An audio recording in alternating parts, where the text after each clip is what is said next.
আসসালামু আলাইকুম এভরিওয়ান, সবাই কেমন আছেন? আশা করি সবাই ভালো আছেন। আলহামদুলিল্লাহ আমরাও ভালো আছি।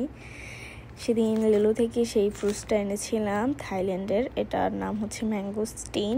এটা আমি এর আগেও আরেকবার ট্রাই করেছিলাম। এটার ভিতরে লটকনের মতো থাকে, বাট টেস্টটা অনেকটা মিষ্টি থাকে। এটা আমার কাছে ভালোই লেগেছিল। লাস্টবার যখন আমি ট্রাই করেছিলাম তখন এটা আমি ভিডিও করতে ভুলে গিয়েছিলাম, আর ভিডিও করার ওই রকম মোডেও ছিলাম না মেবি, যে কেমন না কেমন হবে। তো এটা আমার সেকেন্ড টাইম ট্রাই করা। এই ফ্রুটসটা এরকম টাইমে আসে, বেশি টাইম আমি এই টাইমেই দেখি। তো এটা হচ্ছে লটকনের মতো এরকম কোয়া কোয়া ভিতরে থাকে, আর এটার খোলসটা অনেকটা ভারী থাকে, যেটা হচ্ছে কেটে তারপরে খেতে হয়। আর যাদের একটু শক্তি বেশি তারা চাপ দিলেও এটা ভেঙে যায়। এই তো এটা অনেকটা বেশি মিষ্টি ছিল, আমার কাছে অনেক ভালো লেগেছে, আর 10/10 দেওয়া যায়।